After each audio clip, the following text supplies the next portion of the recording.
First of all, I want to thank Minister Mary Butler for bringing us to where we are today.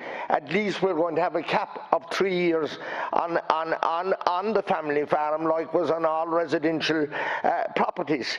But I'm not still happy with this, Minister, because I believe the land shouldn't be assessed at all. It should be the family home, the same as everybody else. Why treat farmers and publicans and shopkeepers different to everyone else? And why should their business place be assessed?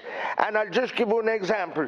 To the very poor farm now could be valued for €500,000.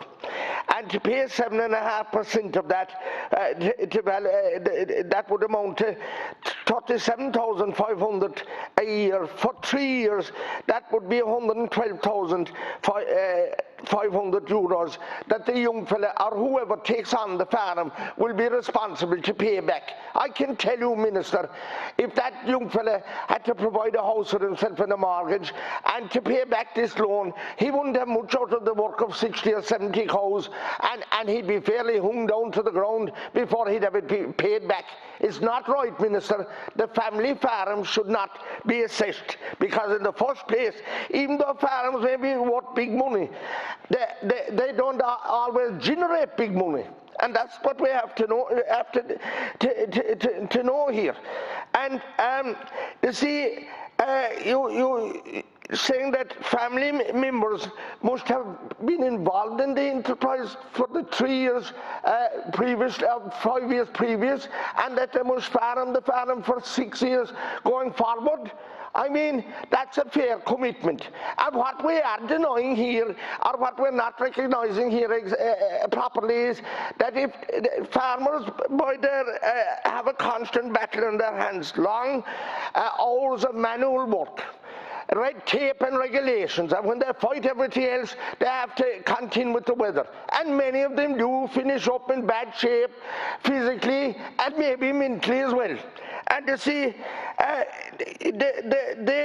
that needs to be recognized, and to say then that some young fella or the wife must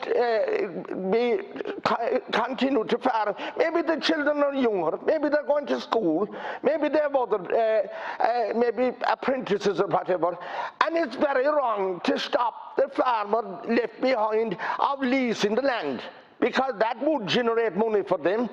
And again, I say to you, every one of us inside here have a duty to ensure that every law that's brought in is democratic. This is not democratic when we're assessing the family farm. It's handed down, and they want to hand it down again to the next generation. That's what has been done traditionally in Ireland.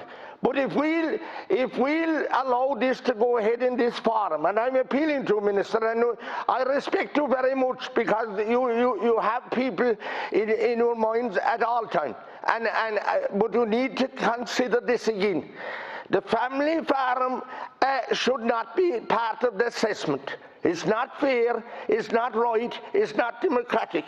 And in the normal case, income and savings are assessed, and the first 35,000 of savings are not assessed at all.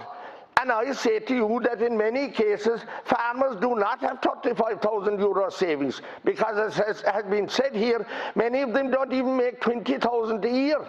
But then all of a sudden, the worker in the farm finishes up inside in a hospital, and then the nursing home, and to say that the person left can't rent out the farm, that's very wrong, and it's very wrong to assess it at all in the first place.